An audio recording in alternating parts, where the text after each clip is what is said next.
podcast world. I hope you're having a wonderful day. You're listening to or watching the Service Business Mastery podcast. We are live and with Billy Stevens with Sarah. Billy's a great friend of ours and just a great person in general. He's been so helpful within the industry of he has a giving heart, and he makes posts every Saturday, and they are very thought-provoking posts. Most of the times they're early in the morning, and when I get them, I'm like, no, that's Billy, how I start my I can't morning. Think that hard this morning. That's kind of how I start my weekends. Yeah. I see what Billy's come up with today, and I'm like, oh, it's the perspective that he uses on a lot of these things, and the wisdom throughout the years, and making the mistakes in the past. It's like, oh, I didn't think about it that way, and it usually leads to some really good conversation.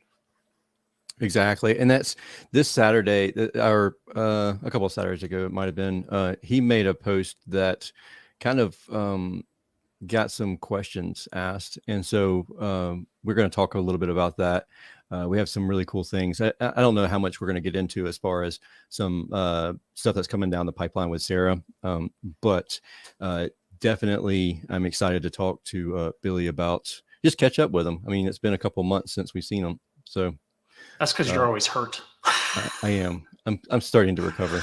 I don't have a cast on. My neck is good, so we're good. Awesome. I'm ready to bring Billy on. Let's do it. You ready? All right. Yeah, let's do it. Cool. Are you looking for valuable business advice to reach that 7-figure revenue mark? Do you want actionable tips to properly navigate through every business challenge you encounter along the way? Let Tersh Blissett and Josh Crouch be your guide in getting you to the top here at Service Business Mastery. Tune in as they sit down with world-renowned authors in business, leadership, and personal growth who share valuable insights about management, marketing, pricing, human resources, and so much more. Let their nuggets of wisdom gold guide you in owning a thriving, profitable, and ever-growing business. Here are your hosts, Tersh and Josh.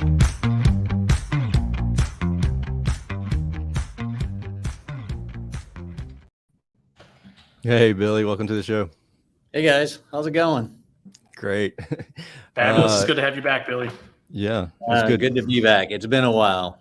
It has. It really has. There's been a lot going on. Oh my gosh, yeah. Been super busy.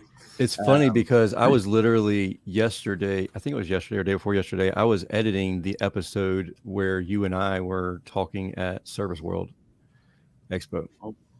Yeah, so that's good. That's been a while, but it'll be released in next week or the week after. Doesn't that feel like a year ago? Because then right after that, Billy, the same week he was at AHR. Yeah. It was something like, it was like no, no, you flew out to Vegas. You had I flew out to Vegas. That's right. Yeah, he came out here, and then I interviewed you in Vegas. I think That's was. Right. So yeah, I've definitely been traveling a lot lately. For sure. So what's new with you? Oh man, all kinds of stuff. I mean, what's new that you can share? Yeah. Well, some of the stuff I try to share on Saturdays. I just give little snippets of things that, run through my crazy mind and how I apply things. And that's really what I've been doing. Of course, I've been working a lot. My wife jokes and says that I'm a traveling software salesman now. I don't know how I ended up being that guy. So I could see her saying that too. That's what she makes fun of me about. But yeah. So a lot of things going on. Sarah is really taking off in the industry, and people are starting to understand, especially with the economy and stuff, that it's time to figure out where your dollars are going, and keep them in your pocket. That's the thing, and that's what I kind of write about. Just little things that we do.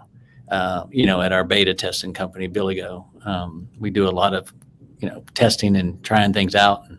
And when they work really well. And that's kind of what I want to talk about today is, we built a pretty cool feature about a year ago. Let me bring up the post that you, Sure. that you actually mentioned there. Well, and it's interesting already because and I can't see who it was, but somebody said, I see contractors all the time that are priced at least 50% too low. But a lot of people think when you talk about pricing and you talk about stuff, like everyone's just going to raise their prices, right? It's like a blanket coverage, like just raise your prices and you'll be good. And it's not that simple. So it really isn't. You need data.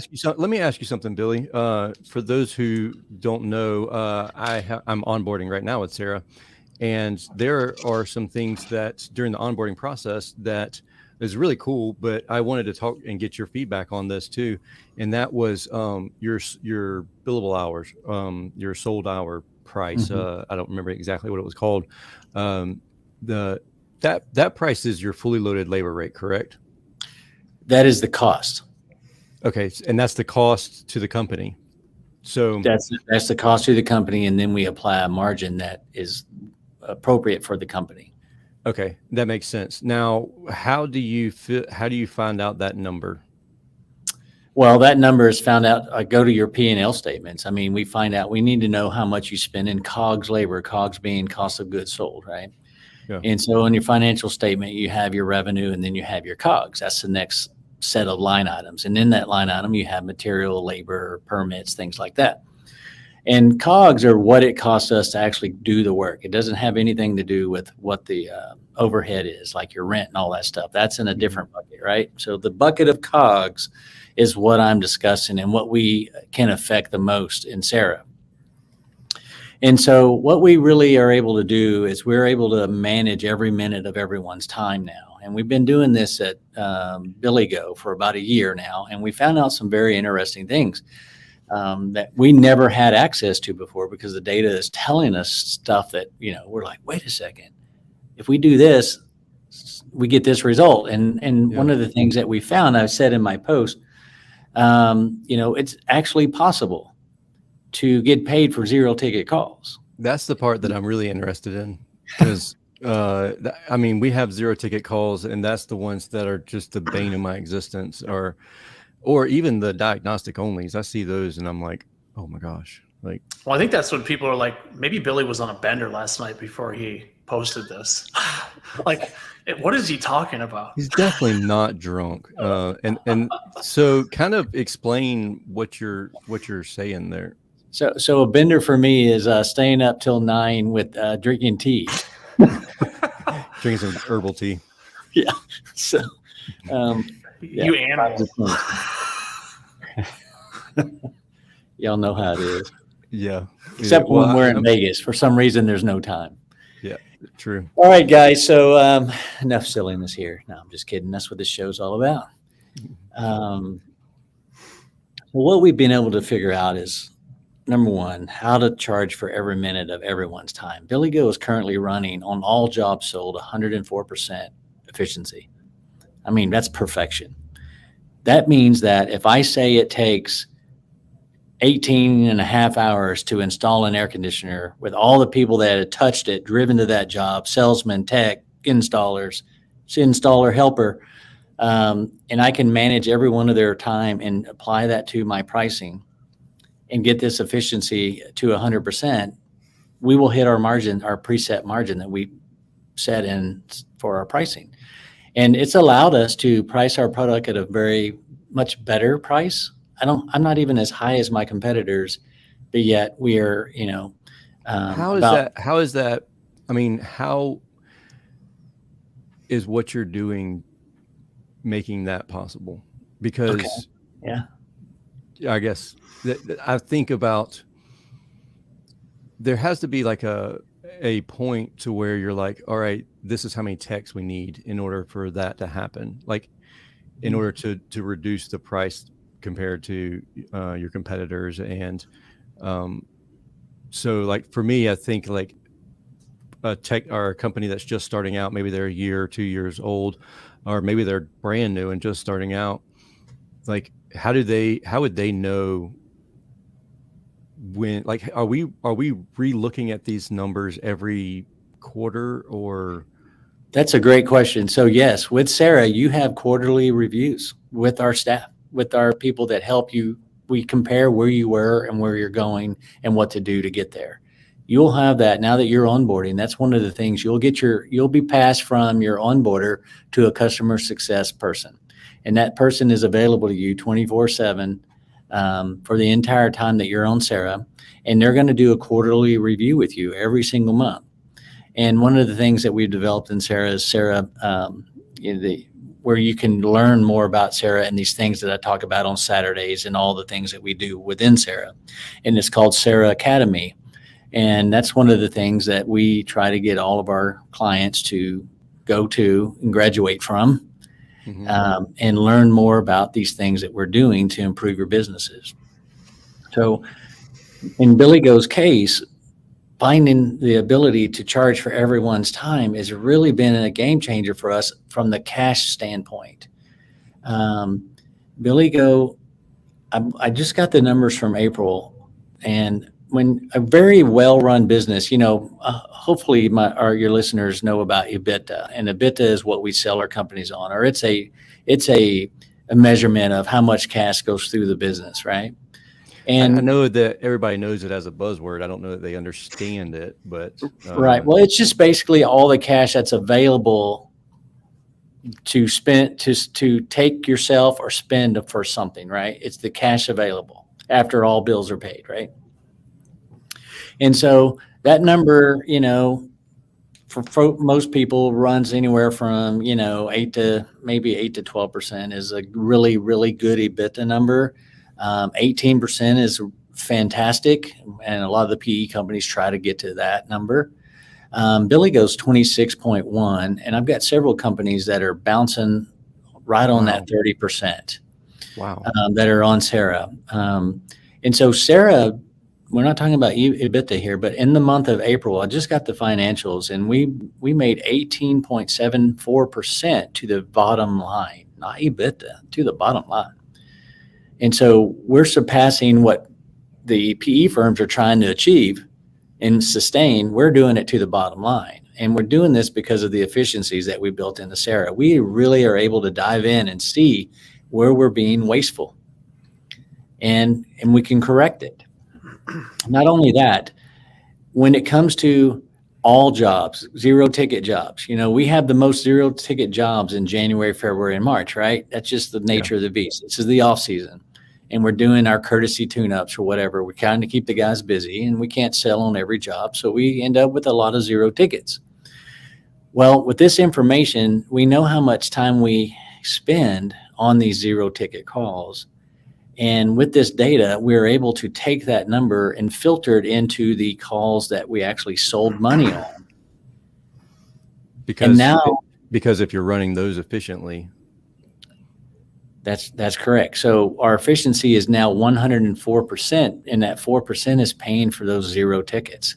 So technically speaking, what I'm saying here is it may be a zero ticket when you do the work, but if you properly pricing and you have your efficiency at 100% or higher, you're actually paying for those zero tickets. You're getting paid for those zero tickets from the customers that are buying from you.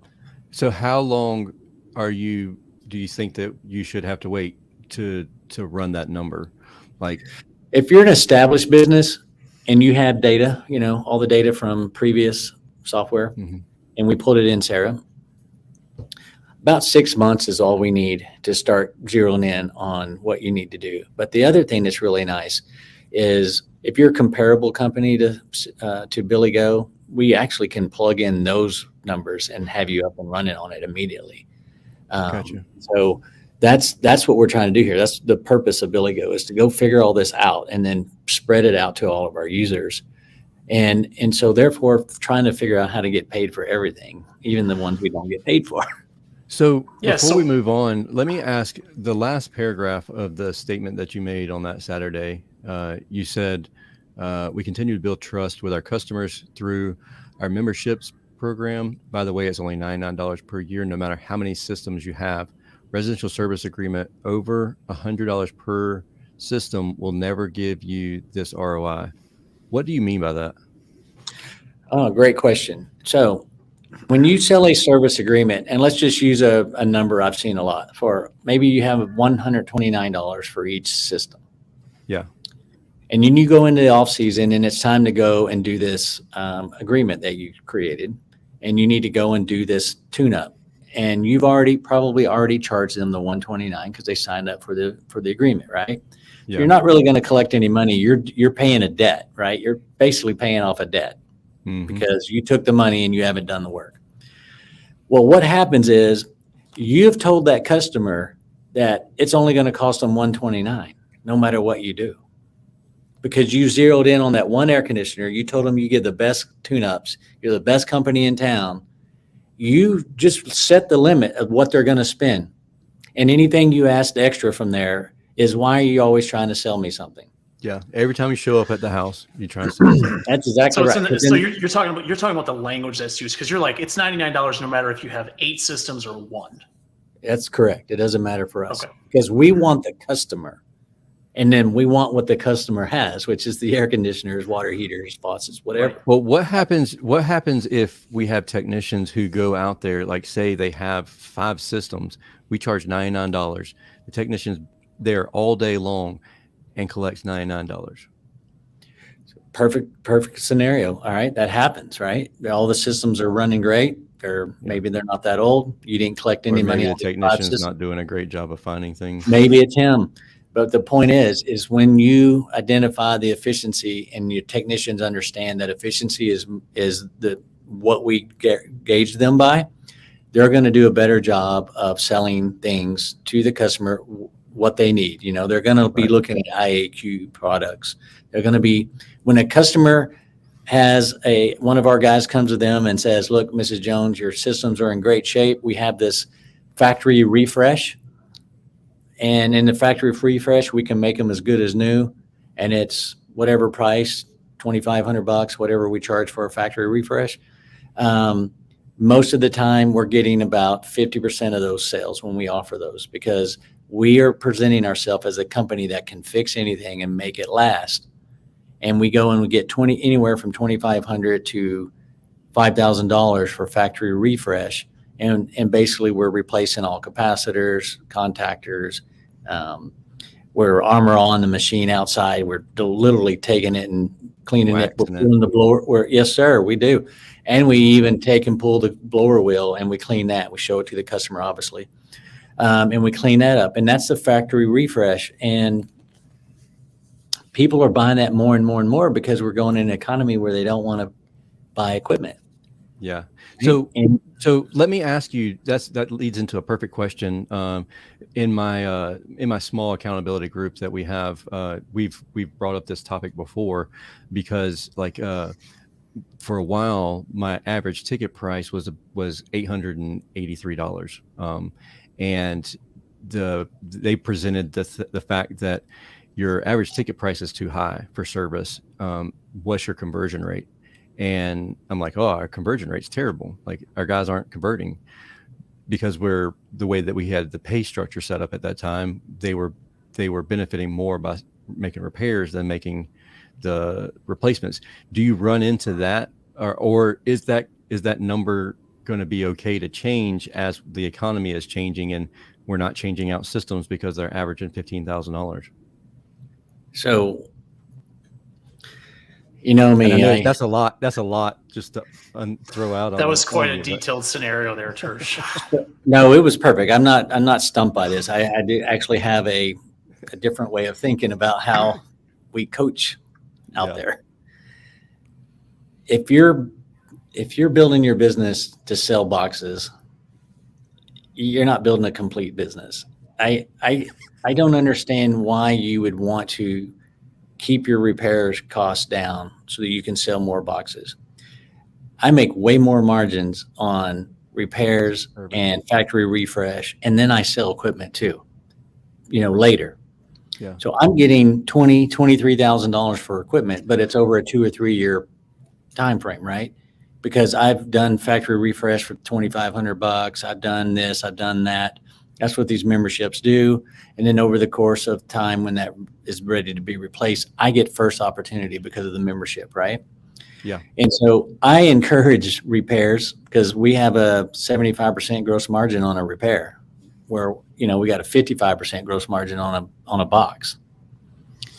right? And so I don't. Just let me finish real quick because this is very important. So if I rely on selling boxes in the off season, I'm going to be very disappointed every year. Oh yeah. Every year. I feel like that's what happens is and we get in these time periods like this. I mean, it's starting to get warm now. So, but they get in these time periods like, well, nothing's going on. I have no opportunities. I don't, because they're always looking for the next big sale to carry them through to the end of the month. Yeah. Or to get to the next month to when the next busy season is. And I think back to Tersh's question, you gave the example of 5 systems at $99. Well, what if they only make $99?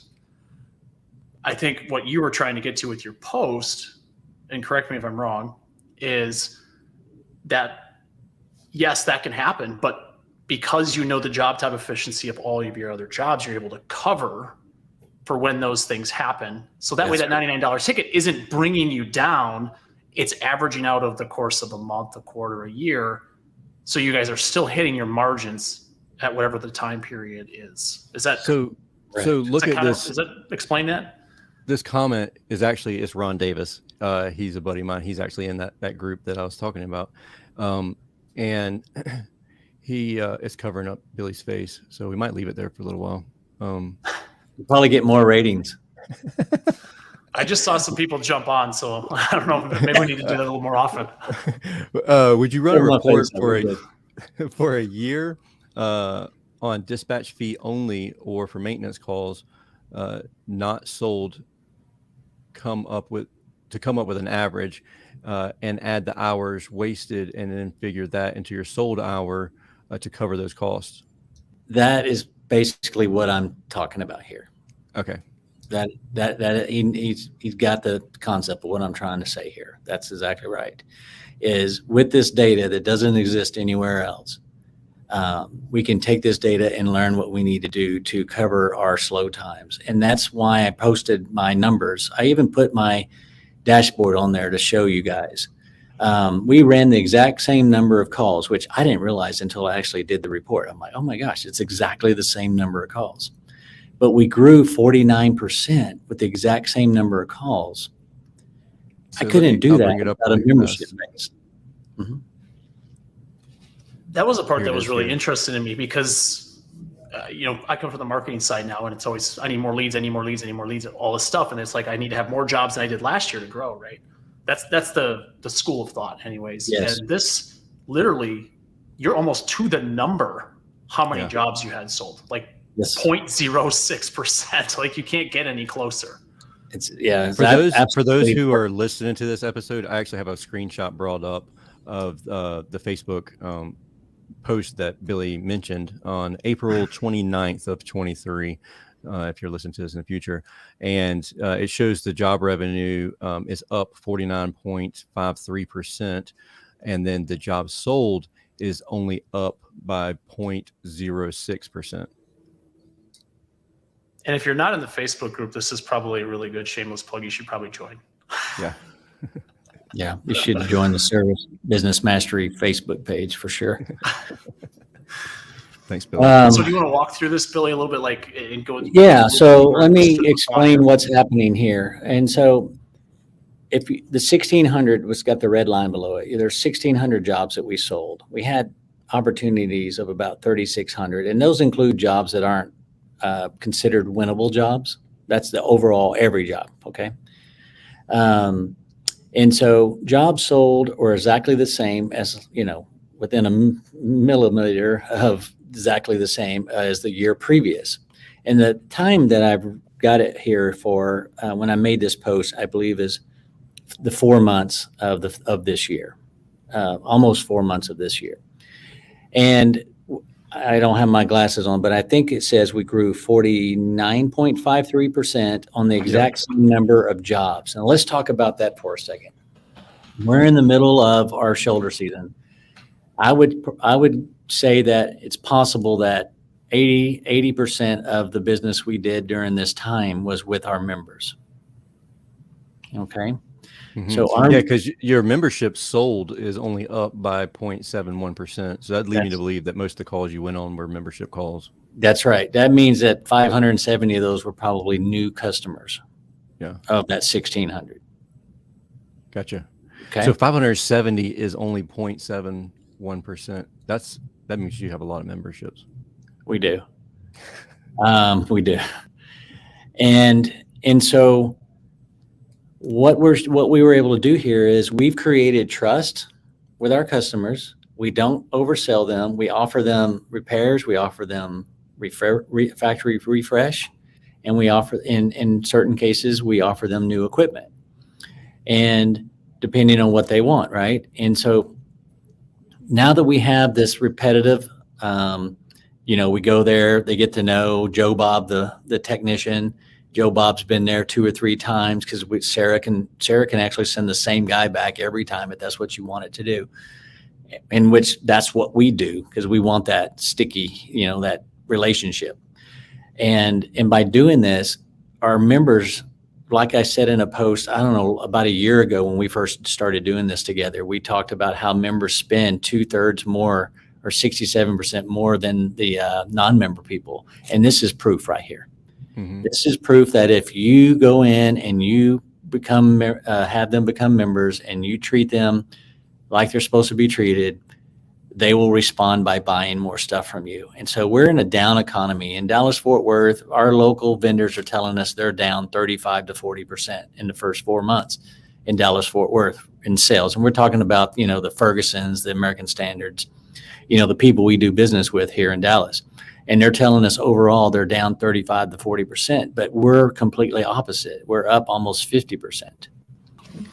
And we are not spending all of our money trying to get new customers to do this. We're using our customer base to generate this work.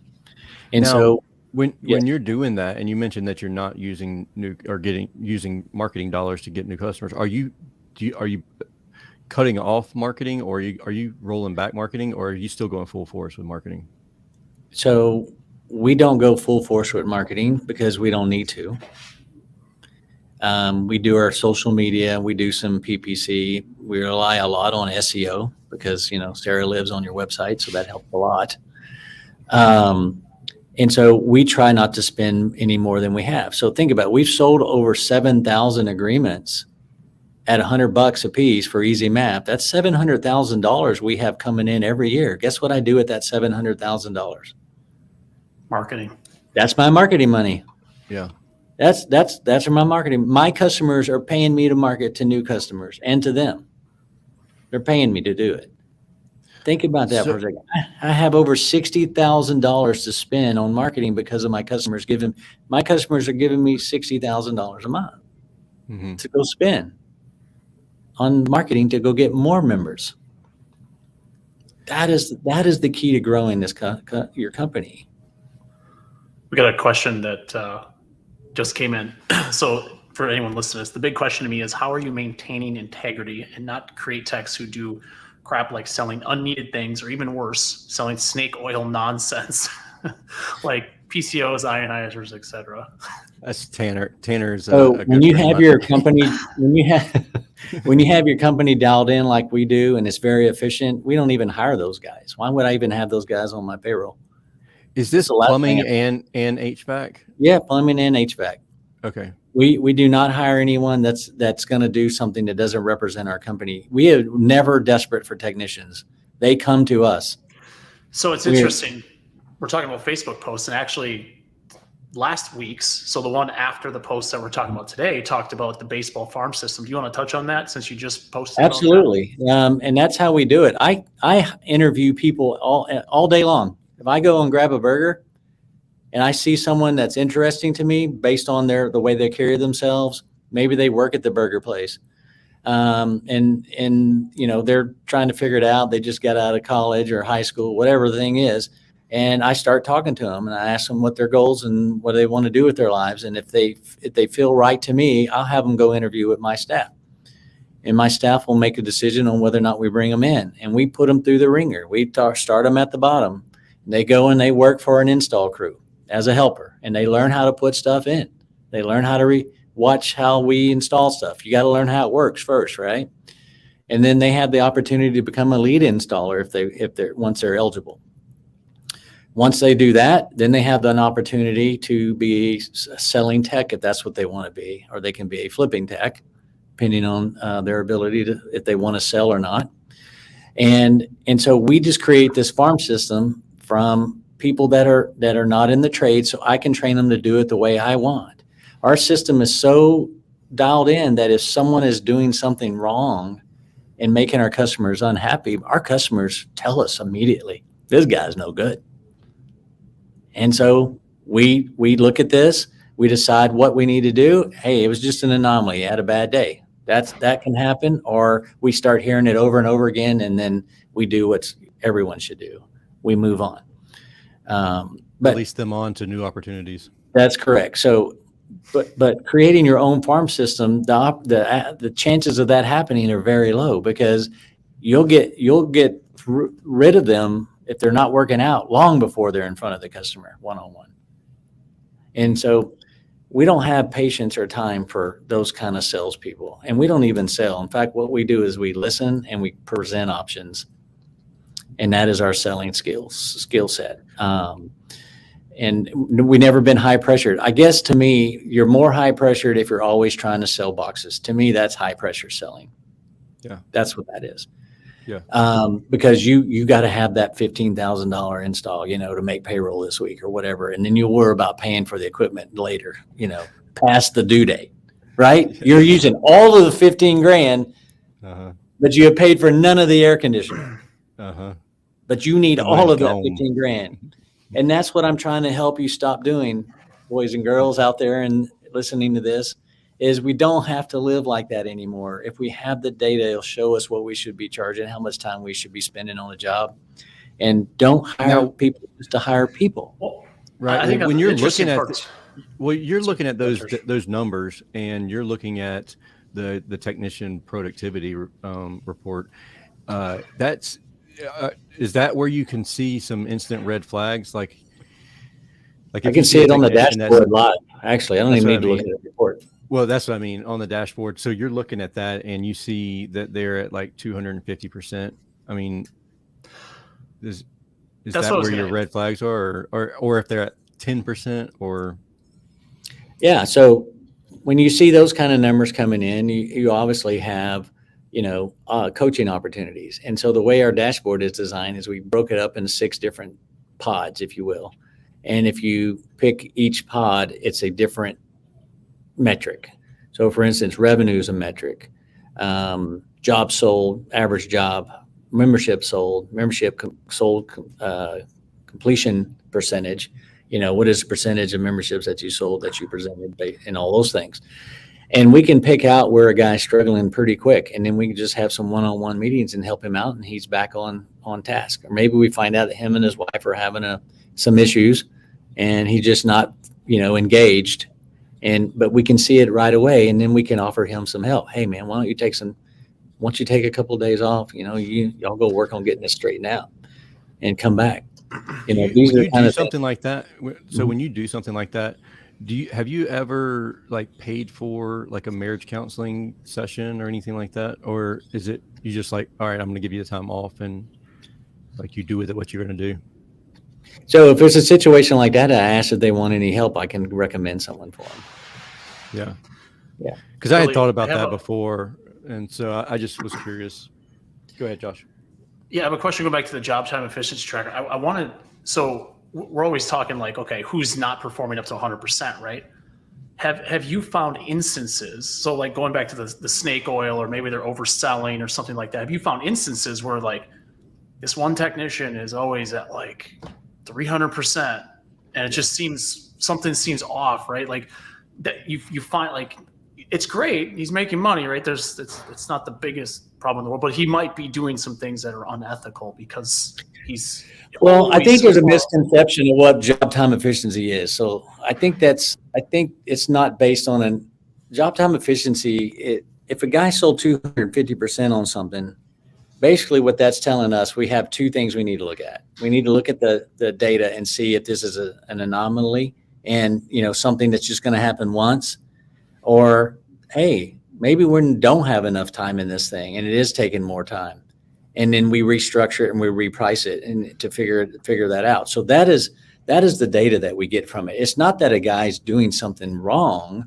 mean, I've seen jobs all the time. There's a job I was showing a company this morning where one of the guys was 155%, but it took him, even though he was 155% efficient on this particular job, it was like an $11,000 job. He actually went to the house and spent over 4 hours, bidding this job before we even got hey, you can have the work. We were 4 hours into it with no money and no job sold. And we were able to track that. And then the third service call was for 23 minutes. And we're like, there's no travel time. He was there for 23 minutes. And so Sarah documents everything that happens. And so I looked in the notes, and he spent 23 minutes on the phone with the insurance adjuster. And Sarah even tagged that time, kind of like an attorney. They bill you for every minute. So we were able to capture that 23-minute conversation and add it into the cost of that job, because our tech was actually spending 23 minutes talking to the insurance adjuster. And then so go ahead. Sorry, Billy. But then the fourth appointment within this job was the installers going out and doing it. And so they were able to get the job done. And if I remember right, they got the job, each of them worked like 9 hours and some odd minutes. So they took about 18 hours to do the job, but he had bid the job at around, if I remember right, probably around 26 hours, but we got it done in 18 or whatever, plus all the other time. And so in that instance, we just performed well. There was no gouging. I mean, it was a very well performed job, and he did a great job closing. Yeah, it was so like basic repairs, capacitors, things like that, where it's pretty easy to know how long it's going to take because they're pretty common. Yes, sir. Have you guys found, especially now we talk about economy and we talk about a shift in the economy, right? Have you guys found opportunities, or is there ways to find opportunities where maybe you can lower your price on certain things because something's not right? Like you're doing 300% on, let's say, just a capacitor, just for basic things. And maybe with the economy changing, you want to relook at, just make sure you sell more, like you have more sold jobs, but not collecting just service fees. Right. Or something. I hope that question makes sense. Well, I'm going to do my best with your word salad. No, it didn't make any sense at all. No, I'm just kidding.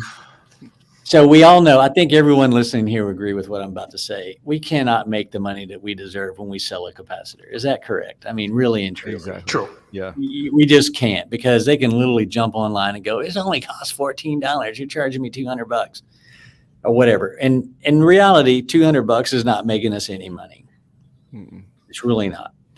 And so we talked about service agreements and charging a high price, $129, and setting the expectation of the customer. And so they don't spend more than that, because you told them $129, that you can make this thing run like new.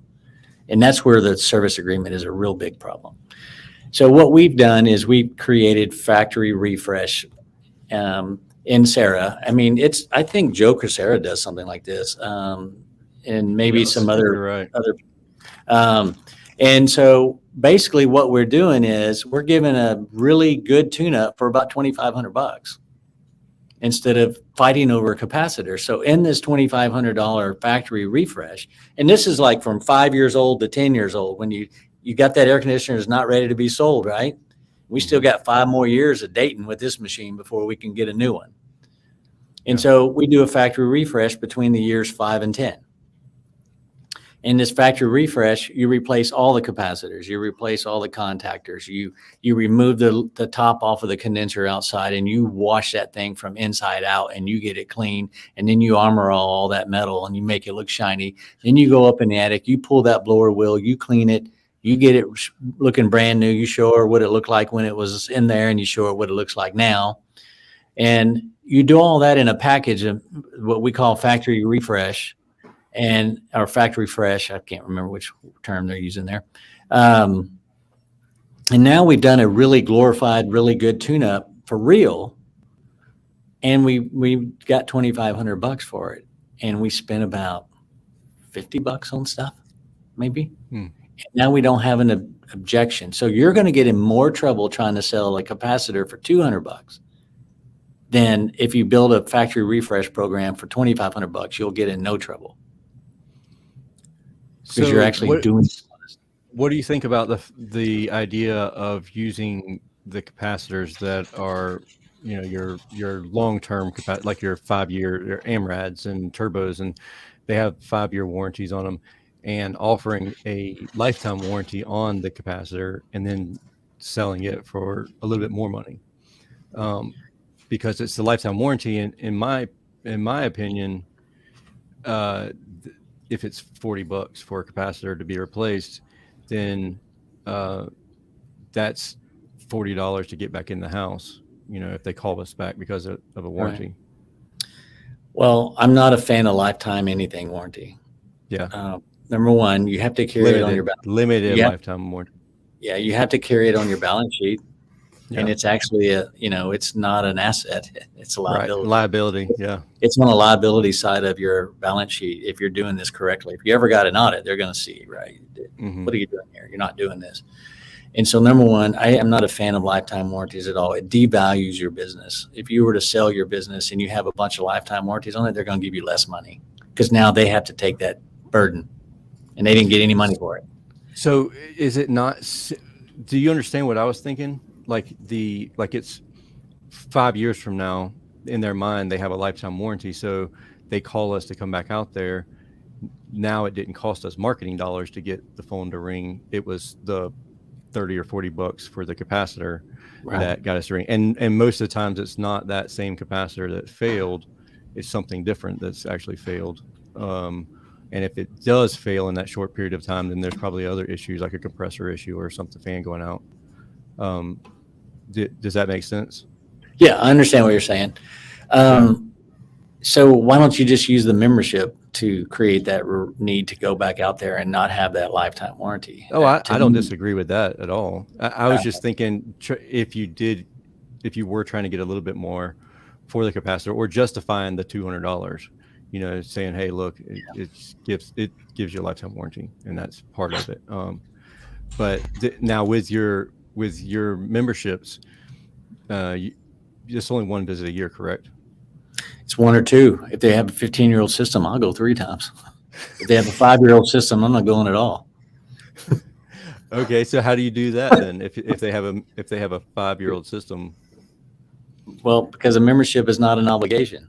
You're in the membership, and so if you want a tune-up from us, if you're 5 years older or younger, you're calling us, and we'll come. We'll be there. What you're saying is you don't have a maintenance agreement. This is not just a membership. This is a membership to be in the club, to get discounted pricing, to get 1-hour appointments, to have no dispatch fee. Because I've got job time efficiency now, so I've put my dispatch fee and all that cost in my cost of doing business because I know my numbers by the minute now. And so if you're competing against your competitors, I'm going to give you some advice here. I would stop charging a dispatch fee. If you're on Sarah, I would stop charging a dispatch fee right now. And I'd put it in every one of your ads, all your PPC ads. Here. Oh, I'm sure I am. Come on, let's go. Their heads are exploding right now. Billy Go, let me tell you something. Billy Go has never charged a dispatch fee, ever. What's the thing that's like if you have such amount of time where you're over, it costs it doesn't cost the customer, or it gets so much money taken off of their we even give $1 back if we're late. Is that what you're talking about? Yeah. How's that? So that's not the dispatch fee that you're giving back. That's just a different dollar amount. It's a discount right off the bill. It's a discount whatever the service is, right? That's correct. If they buy a $200 capacitor and you're 10 minutes late, they get a $10 credit. That's right. It costs them $190. So it's $1 a minute. $1 a minute, up to 1 hour. Every time we talk about this, I'm reminded when pizza used to deliver in 30 minutes or it was free. It'd never be like, hopefully they're at 31 minutes because I want a free pizza. Now let's clarify so people that never heard us talk about this stuff before. If you call us, we don't show up in an hour. What we're saying is we give you a 1 hour appointment time frame. Within that 1 hour. Yes. So it could be from 3 to 4 or whatever it is. It's not we'll show up in 1 hour. So I want to clarify that. But here's what we did. I mean, we built this technology in Sarah where we make it very simple for a customer to do business with you. When they go on your website, that's where Sarah lives. They can book a call right then and there and pick the time that's available. We control the times based off of what they have wrong. See, we ask what they have wrong first. Now I know what your problem is. This is how important it is to us. This is a very important job. We're going to show you availability in the next 2 hours or less, right? So is that thinking based on seasonality? Like it gets hot, right? Mm-hmm. Are there things to adjust there, or obvious? Because like when it's 95 degrees, AC repair all day. All day long. I mean, we're not doing maintenance, right? Because maintenance that's not part of what we're doing. So is there a lever for that where you can change it, or does the software change it just based on your availability and how important that job is? Yeah, absolutely. You take any possibility of doing a tune-up off of the selections, right? And you only take priority calls in the main season. And then, Sarah, if you're a previous customer or whatever, if you're a membership customer or a previous customer, we've got your information. We know how old your system is. Now we prioritize that system based on the age. So I may have 5 no coolings and 2 of them are over 10 years old and the other 3 are 7 years old. Those 2 over 10, Sarah's going to put those on somebody immediately.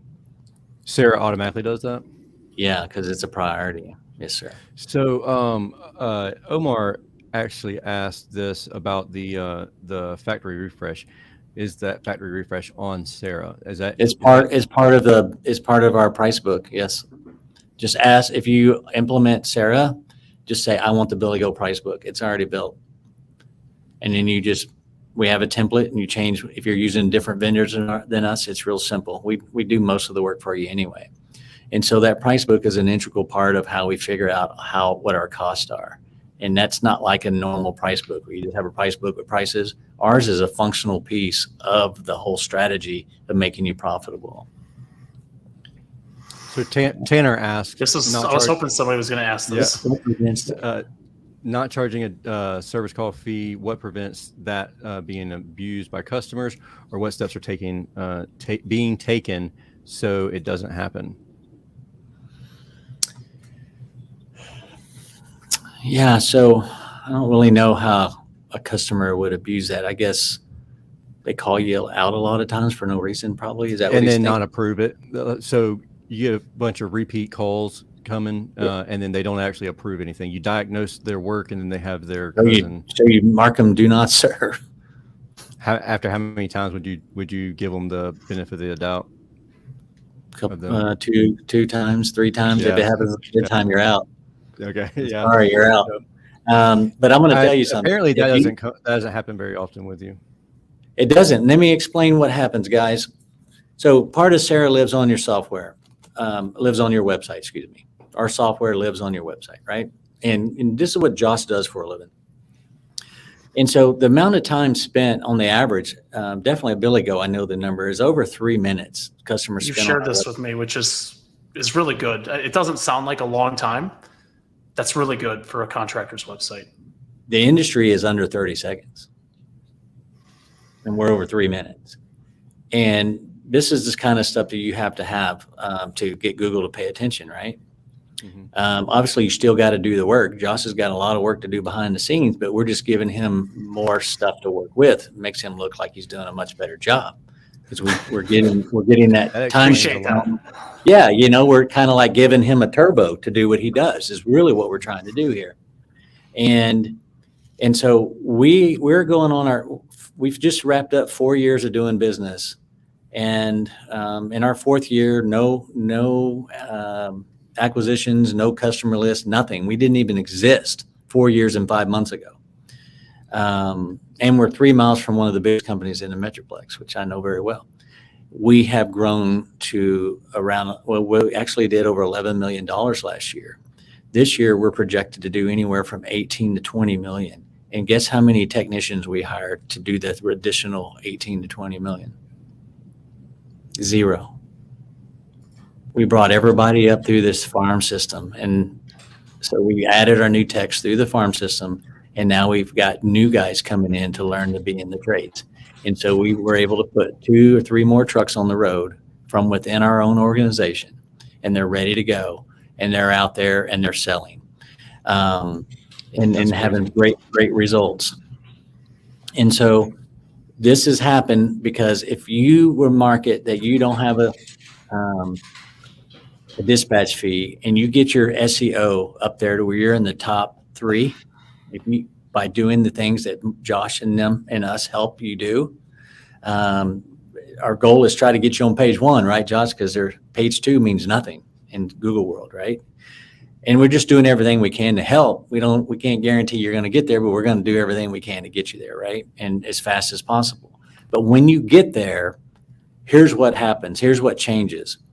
You don't get shoppers anymore. You get buyers.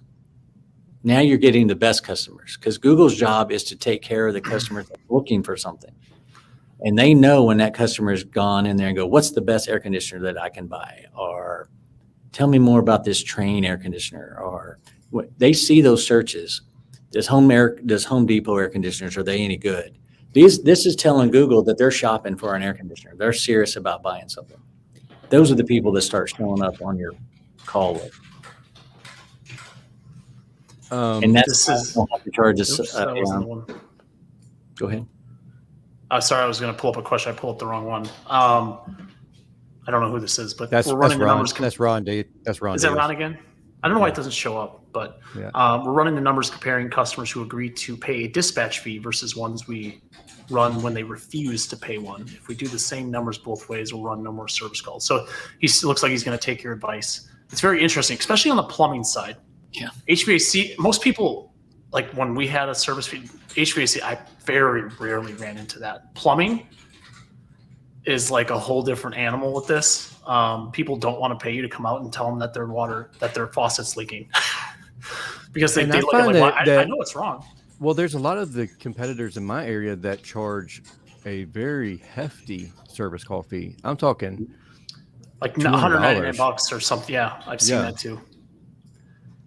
It's like you're trying to Billy, turn away customers. You're saying don't do that at all, Billy. I say don't do it, and pick the and one thing about Sarah, it'll only send you calls from the areas that you want to service. So go service people that are going to pay their bills. Well, we recently had, and I know I won't talk about it too much, but we use a company called Searchlight to show return on investment reporting and things like that. We had a plumber who we shared this information with. It's essentially what it is it shows you your funnel between all of the opportunities created to how many of those jobs made it to the CRM and how many were booked. They use a different CRM, but they had a dispatch fee, and they're having a lot of people that are not following through on those appointments. So they waived it. We had a conversation. They waived it last month. Their sole revenue went up like I don't have the numbers in front of me. My client success manager was sharing with our team like 2 days ago, but he added like $40,000 or $50,000 in revenue, and he didn't even book more jobs because he got in more homes. Now, I don't know much more about that case study, but it was very interesting that you brought this up, and we just had this conversation in our company as well.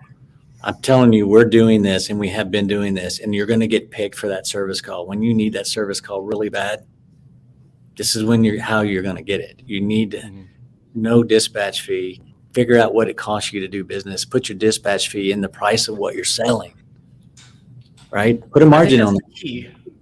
I think that's the key is you realize that, okay, let's say there's a certain percentages that are going to be $0. Mm-hmm. That's probably not going to be many because if they're calling you, they have a problem, right? They're going to probably buy something. But you've layered that in so the rest of your jobs cover what you don't get on those $0 tickets. Is essentially what you during the shoulder season. That is the case. Where during this, the season we're about to get into, 0 tickets are very far and few between, right? You're mostly getting money on just about everything you do. And so we've run now, this will be our 5th year, and to this day have never charged a dispatch fee at all. Just to clarify something though, I will tell you this. I'll tell you some other things about Billy Go that might blow your minds, but we close at 4:00. We still did 11 million last year. That means that the technicians get their last call at 4:00. And no emergency calls? We have emergency guy that handles that. But overall, we try to close the business down at a reasonable time, and still we're able to do 11.2 million, over 5,000 reviews of 5 stars in 4 years.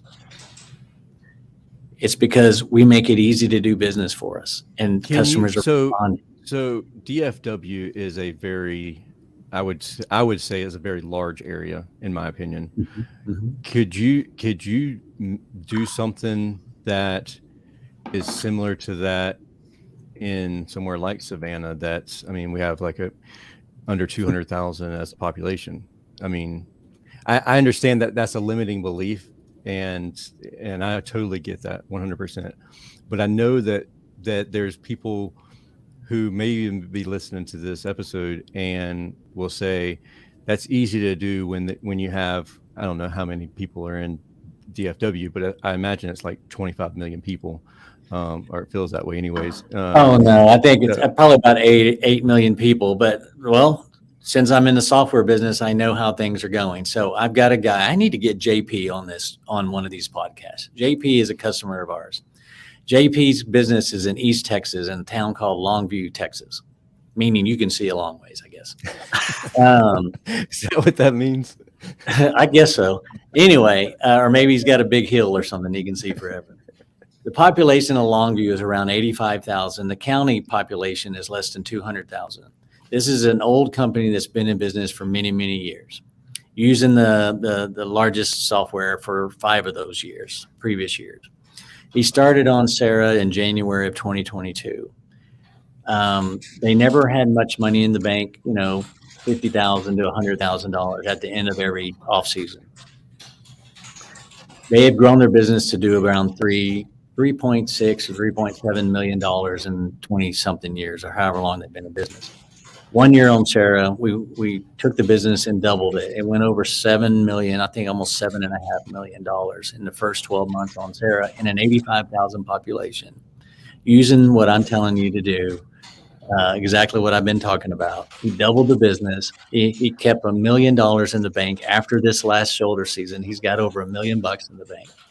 But he is the highest gross margin guy I've ever had. He's had the highest EBITDA I've ever seen in history. And it was over 30%. Okay, so we need to have him on, because we need to get him on and talk about the changes and stuff. Yeah. So there's one comment left, and I don't know. I know you've shared this before, Billy, and I know that it might not be. We might not have time for this, but Josh, he actually. Oh, hey, Josh. He asked, curious what Billy Go's revenue per technician target for HVAC and plumbing. All right. So for 2022, our average truck brought in $781,000 per truck. So we know that every time we bring in a new technician, that we just increase our revenue by 781. We actually have a goal this year to see if we can manage to get $1 million per truck on the average. That is what we're shooting for. That's wild. Let's not skip over that number, because that number is not normal. Like, that's not even remotely close to normal. I don't want to glaze over that whole issue there. I mean, to get 700,000 per truck, that's a lot, especially if you're averaging it out across all of your trucks there. That's not an install truck.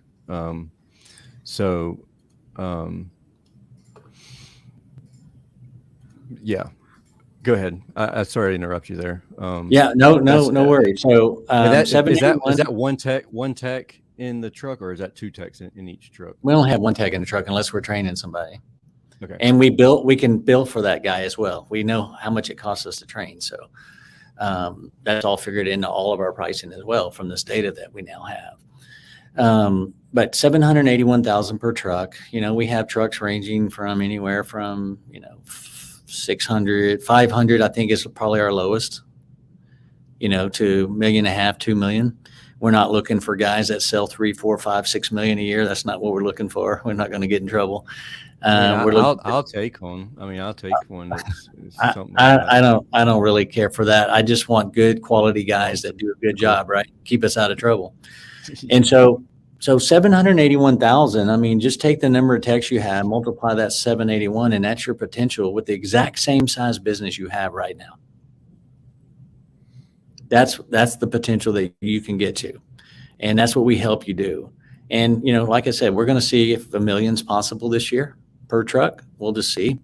And the reason the efficiency of how we operate is what makes this possible. Yeah, I was going to say, because we've talked before where we've said, I just need one more tech to get to get the next $100,000, $200,000, $500,000, whatever it is. I need just one more tech. But what you've presented here is that you can do this with the techs that you have in your company already. Just make them more efficient. That's what that dashboard that you put up there shows, that we did the exact same number of calls, but we increased by 49%. Yeah. So, I mean, it essentially is reducing overhead at the same time. So then that's more money to the bottom line. Absolutely. We had our our budget meetings prior to this year starting. And, I told them, I said, man, we got to slow this thing down a little bit. It's growing so fast. And I don't really want Billy Go to be a big company. That's not really what I'm trying to do here. I know that sounds weird, but that's not really what I'm trying to do here.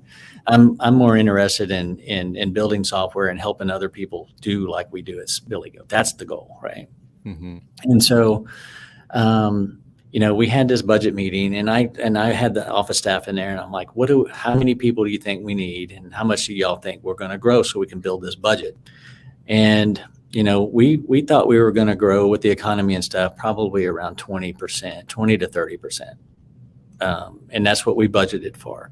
And then we came out of the gate at 50% in the first 4 months, and just blew that totally up. But here's the thing. We brought people in, trained them. We moved them up into tech status. Sales went up.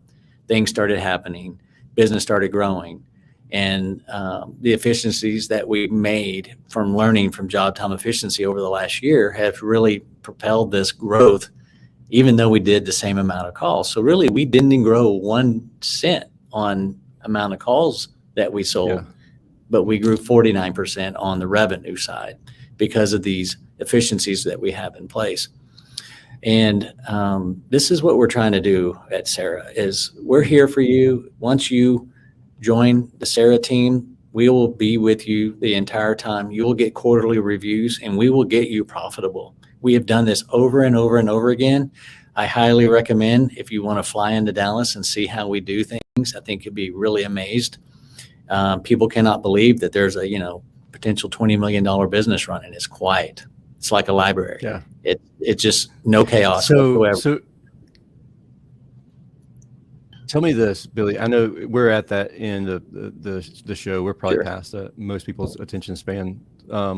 But right now, can you talk a little bit about your Blue On and the Peter Blue On? And Blue On Live? What is that like?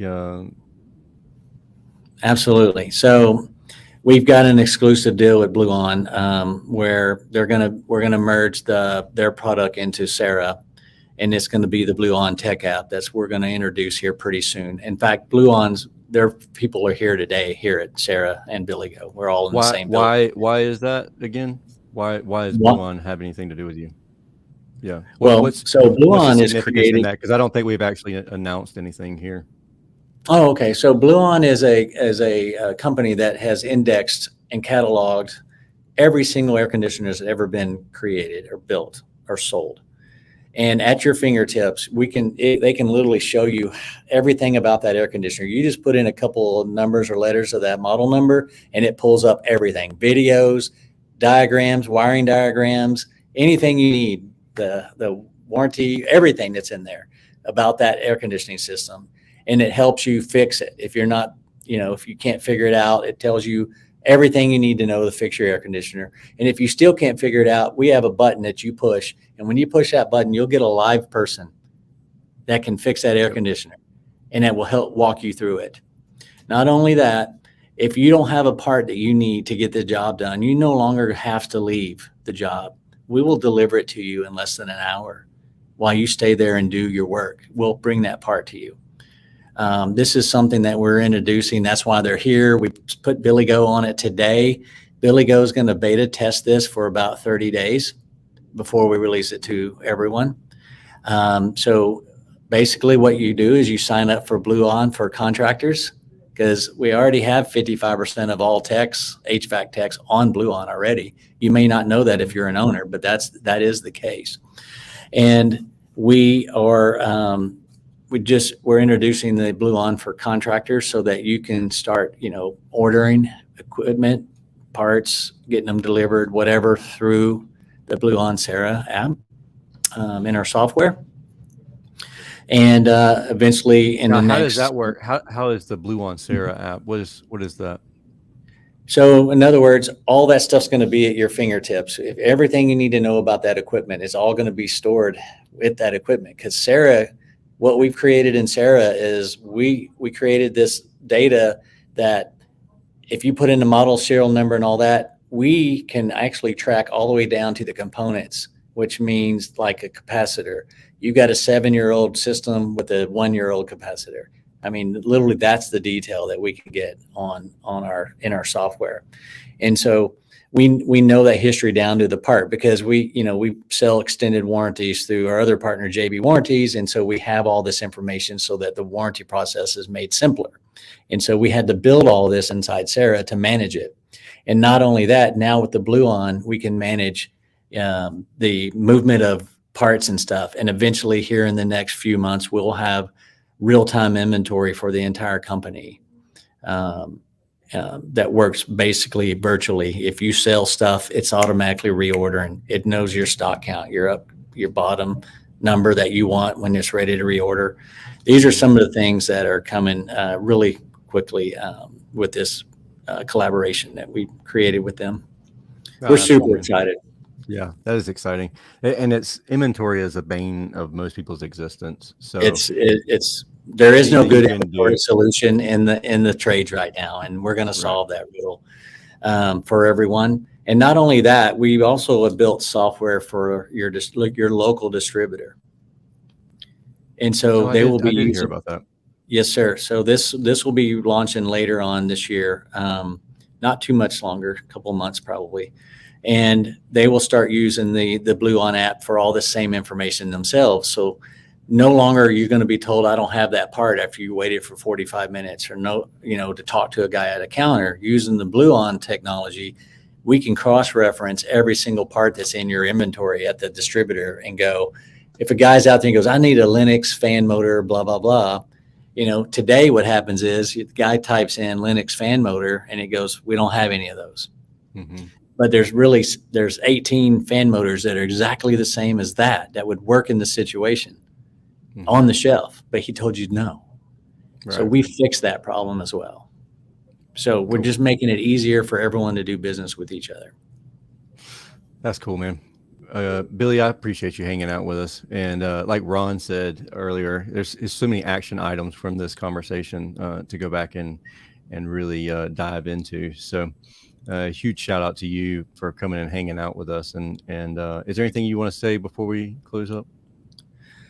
I just want to say that I appreciate you listening to me. I know we go on a little long, but I really believe there's enough nuggets in here for you to take and implement into your business.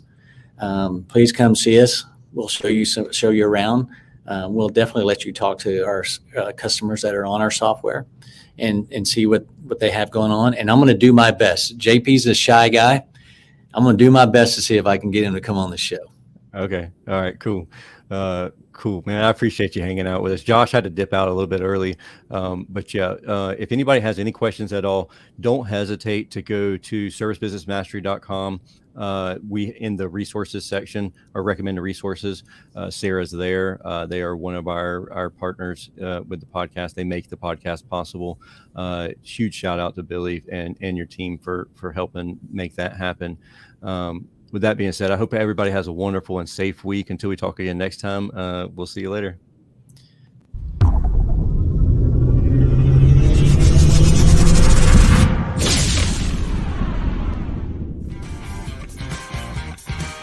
Thank you for listening to this episode of Service Business Mastery. Now that you are equipped with essential business advice from this impactful conversation, you are one step closer to becoming the successful owner of your dreams. If this episode has been helpful to your business journey, don't forget to subscribe to the show, leave a rating, and share it with other owners as well. Visit servicebusinessmastery.com to learn more.